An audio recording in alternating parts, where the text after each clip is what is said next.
रूस पाखरे सबुठारु जदि आपण देखिबे शक्तिशाली बम RBS 220 अच्छी जार ओजन जदि आपण जानिबे 50,000 किलोटन। एठी मु गोटे कथा आपण मानक नॉलेज को आनिबा को चाहे जे अमेरिका जो हिरोशिमा उपरे परमाणु बम पकेइथिला तार ओजन मात्र 50 किलोटन थिला। आउ नागासाकी उपरे जो बम पकेइथिला तार ओजन 21 किलोटन थिला। तेबे रूस जदि यूक्रेन उपरे बम पकेइदब ताले निश्चित भाव में 18 लाख लोकंकर मृत्यु निश्चित हम। एथिरे किछि भाबिबार नाही। रूस उपरे यूक्रेन रो ड्रोन आक्रमण परे रूस रो पर्ल हार्बर मूवमेंट बोली कहा जाउची। तेबे पर्ल हार्बर मूवमेंट कोन, काहे कि रूस रो पर्ल हार्बर मूवमेंट बोली कहा जाउची, एसबु आज आलोचना करबा। नमस्कार मुलिजा, आपण देखुचंती न्यूज रूम। दर्शक बंधु, यूक्रेन जेतेबेले रूस उपरे ड्रोन आक्रमण कला सेतेबेले अनेक प्रश्न समस्त को सामना रे आसला। जेमती कि यूक्रेन रो ट्रक रूस भीतर को गला केमती, कौन करुथले रूस रो सिक्योरिटी एजेंसी, ट्रक भितरु ऑपरेट किए करुथला। जेतेबेले ट्रक रो ड्रोन भारी आसी रूस रो एयरफील्ड उपरे पड़िला सेतेबेले ऑपरेट किए करुथला। रूस रो एते बड़ सुरक्षा एजेंसी S-400 सेतेबेले कौन करुथला, काहे कि रक्षा करि पल्लानी S-400, एमती अनेक प्रश्न। रूस उपरे यूक्रेन रो बड़ हमला बड़ सफलता पाई निजको सुरक्षा बाहिनी को प्रशंसा करथिले यूक्रेन राष्ट्रपति जेलेंस्की। तार कारण हला रूस रो हजार हजार किलोमीटर सीमा रे पसी ड्रोन आक्रमण करिथिला। रूस रो 40 टी युद्ध विमान जळि जायथिला। यूक्रेन रूस उपरे एपरी ड्रोन आक्रमण कला जहाकू समस्ते फ्यूचर ऑफ वारफेयर बोली कहउचंती।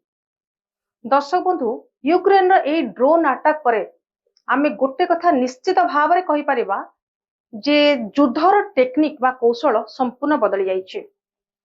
एई युद्धर नुआ कौशल को भारत को अनेक कथा सिखिबार अछि।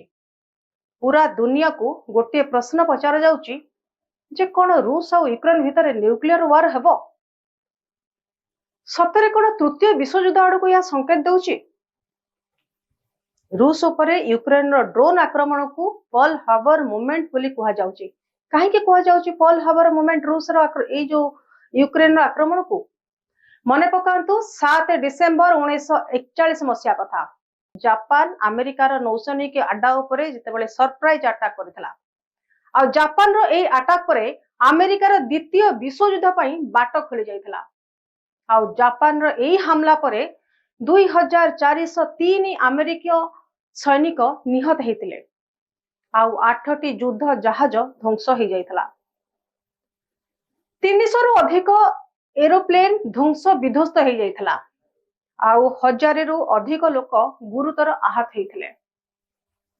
विश्व युद्धर इतिहास रे यह निश्चित भाव रे एक महत्वपूर्ण घटना। 7 डिसेंबर 1941 अमेरिकार पर्ल हार्बर परे 1 जून 2025 घटना को रूस रो भी पर्ल हार्बर बोली कि एथि पई कुआ जाउची, कारण सेथिरे भी सरप्राइज अटैक थिला आउ एथिरे भी सरप्राइज अटैक अछि।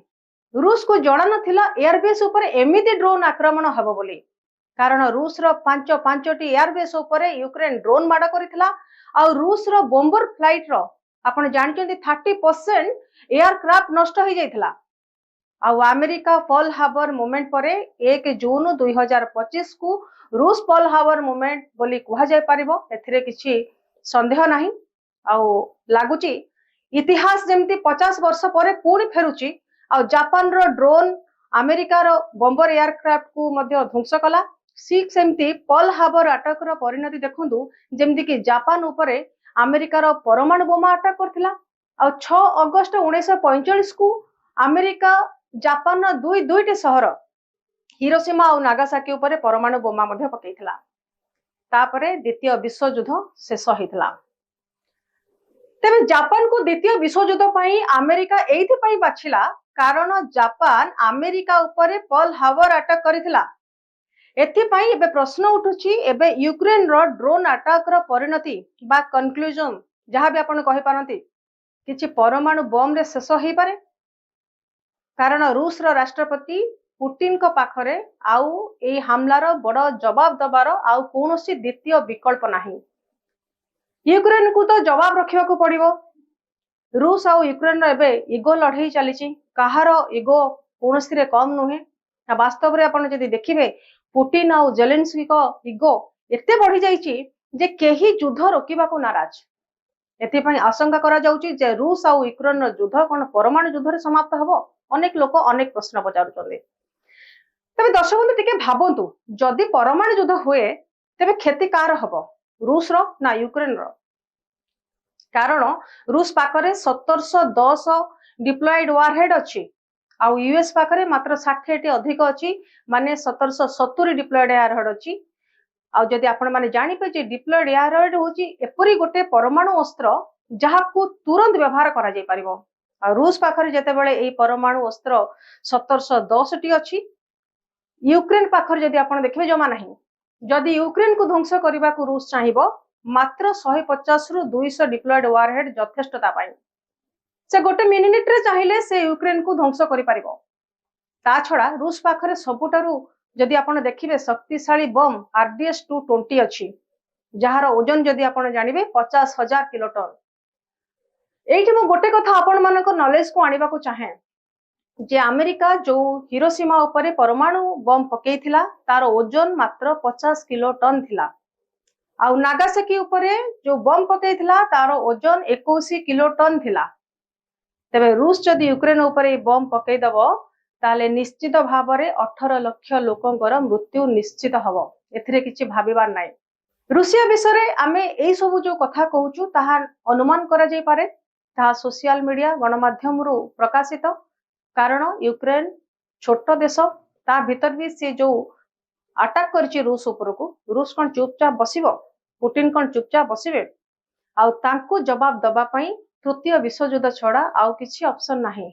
आउ जहां भी देबे ऑप्शन से सब यूक्रेन पाखरे कम पड़िबो तेबे आमे सब अनुमान करा जाय परिबो किंतु रूस यार जवाब किपरि दबो से कथा केवल रूस को जणा रहउची नमस्कार।